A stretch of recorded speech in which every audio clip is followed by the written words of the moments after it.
Hey everyone, welcome to Pro PCS. I hope you all are doing good, staying safe and preparing well for your upcoming examinations as well. तो एक बार फिर आप सभी का स्वागत है प्रो पीसीएस के इस नए वीडियो में। और आज के इस वीडियो में हम डिस्कस करने वाले हैं एक बहुत ही अमेजिंग अपॉर्चुनिटी। अगर आपने पीजी डिग्री की है प्लस आपके पास रिसर्च एक्सपीरियंस भी है या साइंटिफिक इंस्टीट्यूशन में काम करने का एक्सपीरियंस है या एकेडमिक इंस्टीट्यूशंस में अगर आपके पास काम करने का एक्सपीरियंस है along with MSc that is masters degree, तो आपके लिए ये वीडियो है। ओके, ये वैकेंसी आपके लिए है। यदि आपने पीजी के साथ डॉक्टरल डिग्री भी कंप्लीट कर ली है विद रिसर्च एक्सपीरियंस तो भी आप ये वीडियो देख सकते हैं। ये वैकेंसी आपके लिए है, ठीक है। तो चलिए बात कर लेते हैं वैकेंसी कहाँ पर है। तो वैकेंसी इज फ्रॉम अनुसंधान national research foundation which is a statutory body of department of science and technology government of India. तो अगर हम इस इंस्टीट्यूशन के बारे में बात करें, it is a leading research foundation under government of India और यहाँ पे साइंटिस्ट डी और साइंटिस्ट सी की वैकेंसी आप देख पा रहे हैं, ठीक है। अब अगर हम नंबर ऑफ पोस्ट्स के बारे में बात करें तो यहाँ पे 2 पोस्ट साइंटिस्ट डी के लिए हैं और 5 पोस्ट्स जो हैं वो हैं साइंटिस्ट सी। ओके, अब आप ये सोचेंगे कि वैकेंसीज इतनी कम है, जस्ट 7 पोस्ट्स, राइट। लेकिन अगर आप पे स्केल देखेंगे या आप जॉब रिस्पॉन्सिबिलिटीज को देखेंगे तो आप समझ पाएंगे कि नंबर ऑफ पोस्ट कम क्यों है। Okay, alright. तो साइंटिस्ट डी की अगर आप बात करें तो लेवल 12 है पे मैट्रिक्स का, 78,800 आपकी स्टार्टिंग सैलरी होगी। साइंटिस्ट सी की अगर आप बात करेंगे 67,700 आपकी स्टार्टिंग सैलरी होगी विद एचआरए डीए, बाकी सारे अलाउंसेस उसमें एड अप होंगे। ओके, अब अगर हम साइंटिस्ट डी के बारे में बात करें तो ये डेप्यूटेशन एंड डायरेक्ट रिक्रूटमेंट है और अगर साइंटिस्ट सी के बारे में बात करें तो ये डायरेक्ट रिक्रूटमेंट है, जहां पे अनरिजर्व कैटेगरी के लिए 2 वैकेंसीज, ओबीसी के लिए 1, एससी एसटी के लिए 1 वैकेंसी आपको देखने के लिए मिलेंगी। ओके, अब सबसे पहले हम बात कर लेते हैं एलिजिबिलिटी क्राइटेरिया की, जो इंपॉर्टेंट है। इसके अलावा out of the 5 post of scientist ही एक जो पोस्ट है वो बेंचमार्क डिसेबिलिटी कैंडिडेट्स के लिए यानी पीडब्ल्यूबीडी कैंडिडेट्स के लिए रिजर्व रहेगी। ओके, चलिए अब अगर आप साइंटिस्ट डी के एलिजिबिलिटी के बारे में बात करते हैं तो देखिए 2 क्वालिफिकेशंस हैं यहाँ पर, एसेंशियल एंड डिजायरेबल। ओके, तो एसेंशियल होना ही चाहिए, डिजायरेबल है तो it is nothing but cherry on cake, ठीक है।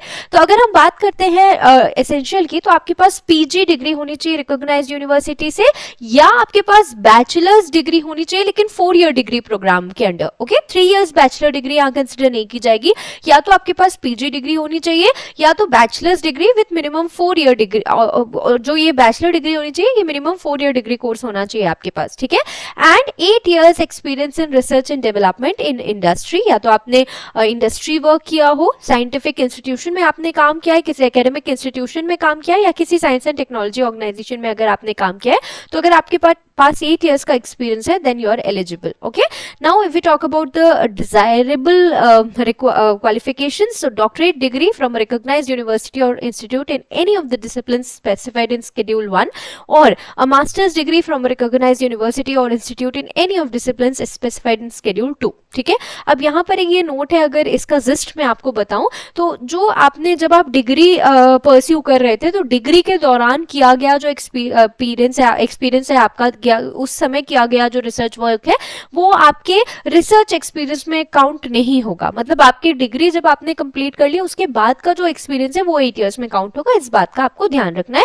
This is for scientist D. Okay, अब अगर हम डेप्यूटेशन के बारे में बात करें, यहाँ पे डायरेक्ट और डेप्यूटेशन दोनों के लिए है। Grades from which deputation to be made shall be the scientist और technologist of central government, state government, union territory, statutory और ऑटोनोमस ऑर्गेनाइजेशंस, यूनिवर्सिटीज और recognised research institutes in institutions in India और abroad, holding analogous post on regular basis in the present cadre और department और with 4 years service rendered after appointment to the post on a regular basis in level 11 or equivalent in the present cadre or department and possessing the qualifications and experience prescribed for direct recruitment under para 1 and above, para 1A above. तो ये deputation आपको किस basis पे दी जाएगी, ये यहाँ पे लिखा हुआ है कि आपने जो सेंट्रल गवर्नमेंट या स्टेट गवर्नमेंट या यूटी या स्टैट्यूटरी ऑटोनोमस ऑर्गेनाइजेशन यूनिवर्सिटी में आपने एनालॉगस पोस्ट होल्ड की हो रेगुलर बेसिस पे, या आपके पास आपका जो आपका अपॉइंटमेंट के बाद 4 इयर्स की सर्विस आपने कंप्लीट कर ली है और आपका जो पे स्केल है वो लेवल 11 होना चाहिए। Okay, alright. इसके साथ साथ आपके पास अपर प्रेस्क्राइब जो अपर मेंशन जो क्वालिफिकेशंस है वो भी होने चाहिए। अगर हम एज लिमिट के बारे में बात करें तो अपर एज लिमिट जो है डायरेक्ट रिक्रूटमेंट की इट इज 40 ईयर्स। ठीक है, आपकी जो एज है वो 40 ईयर्स से ज्यादा नहीं होनी चाहिए। अब बात कर लेते हैं साइंटिस्ट सी की।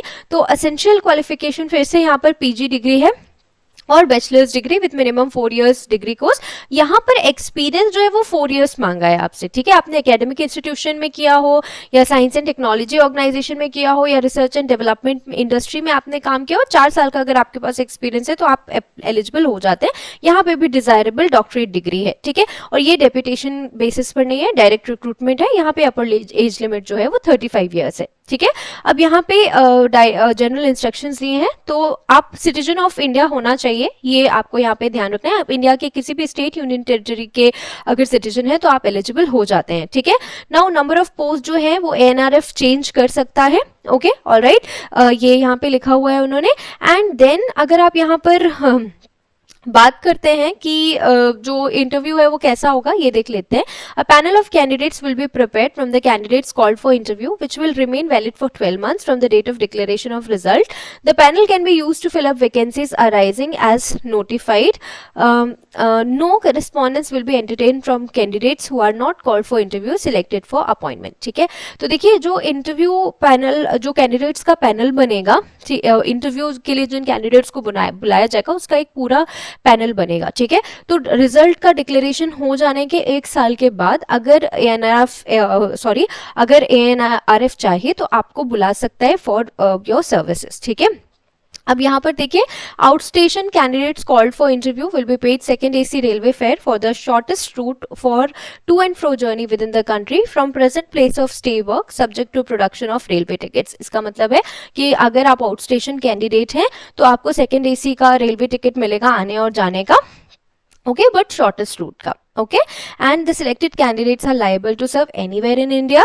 अब यहाँ पर एक बात और देख लीजिए कि आपको कैसे अप्लाई करना है। Application should be neatly typed on thick plain paper in the prescribed format दिया हुआ है नीचे, अभी हम देखेंगे। No column of the application should be left blank. आपको पूरी डिटेल्स भरनी है। ठीक है, अगर आपका कोई ऐसा इंफॉर्मेशन है जो आपके पास नहीं है या जिसके लिए आप एलिजिबल नहीं है तो आपको नील लिखना है। ठीक है, ओके, कोई भी कॉलम ब्लैंक नहीं छोड़ना है आपको। ठीक है, अगर डेपुटेशन पोस्ट के लिए आपको एनओसी चाहिए होगी, इस बात का भी आपको ध्यान देना है। Okay, alright. अब यहाँ पर देख लेते हैं कि लास्ट डेट का क्या है, वो भी आपको ध्यान से देखनी है। ठीक है, सबसे पहले एनेक्शर देख लीजिए साइंटिस्ट डी के लिए। ये सारे जो डिटेल्स हैं वो आपको फिल करनी है। ठीक है, इसके बाद आप स्क्रॉल डाउन करेंगे तो साइंटिस्ट सी का एनेक्शर भी आपको मिलेगा, है ना। जस्ट अ सेकेंड, ये देखिए साइंटिस्ट सी का एनेक्शर भी आपको मिलेगा। फॉर्मेट ऑफ एप्लीकेशन ये आपको फिल करके सबमिट कर देना है। अब देख लेते हैं इसकी लास्ट डेट क्या है, आप इस नोटिफिकेशन तक कैसे पहुंच सकते हैं। तो नोटिफिकेशन आपको हमारे टेलीग्राम ग्रुप पर भी मिल जाएगा। ऑफिशियल वेबसाइट है serb.gov.in, अनुसंधान नेशनल रिसर्च फाउंडेशन। यहाँ पे आप व्हाट्स न्यू कैटेगरी में जैसे ही आएंगे ना, आपको यहाँ पर दिख रहा होगा, आप इसको व्हाट्स न्यू कैटेगरी को आप चाहिए तो जो सारे नोटिफिकेशन है व्हाट्स न्यू कैटेगरी के अंडर वो भी ओपन कर सकते हैं। ठीक है, अब यहाँ पे group A, group B administrative scientific post recruitment है।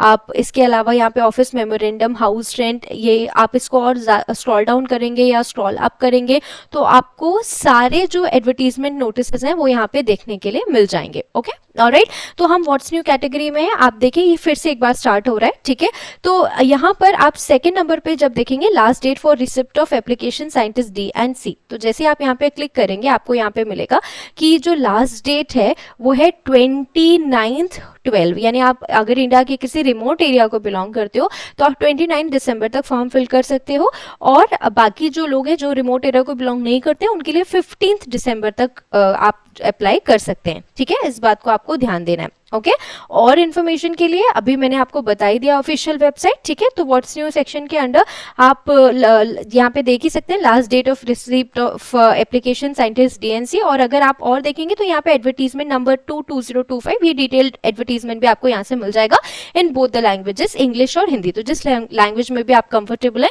आप उस लैंग्वेज में ये नोटिफिकेशन देख सकते हैं। ठीक है, तो आशा है कि ये वीडियो आपके लिए हेल्पफुल रही हो। अगर आप एक ऐसे कैंडिडेट हैं जिनका पीजी कंप्लीट है प्लस आपके पास रिसर्च एक्सपीरियंस है तो भी आप एलिजिबल हो जाते हैं। अगर 8 साल का रिसर्च एक्सपीरियंस है आपके पास किसी सिमिलर इंडस्ट्री का, साइंटिफिक इंस्टीट्यूशन का या एकेडमिक इंस्टीट्यूशन का, तो आप साइंटिस्ट डी के लिए एलिजिबल हो जाते हैं। और अगर आपके पास 4 साल का एक्सपीरियंस है, रिसर्च एक्सपीरियंस किसी साइंटिफिक बॉडी का या किसी रिसर्च इंस्टीट्यूशन का, एकेडमिक इंस्टीट्यूशन का, तो आप साइंटिस्ट सी के लिए एलिजिबल हो जाते हैं। ठीक है, तो मिलते हैं अगले वीडियो में, तब तक के लिए अपना ध्यान रखिए और प्रयासरत रहिए। नमस्कार।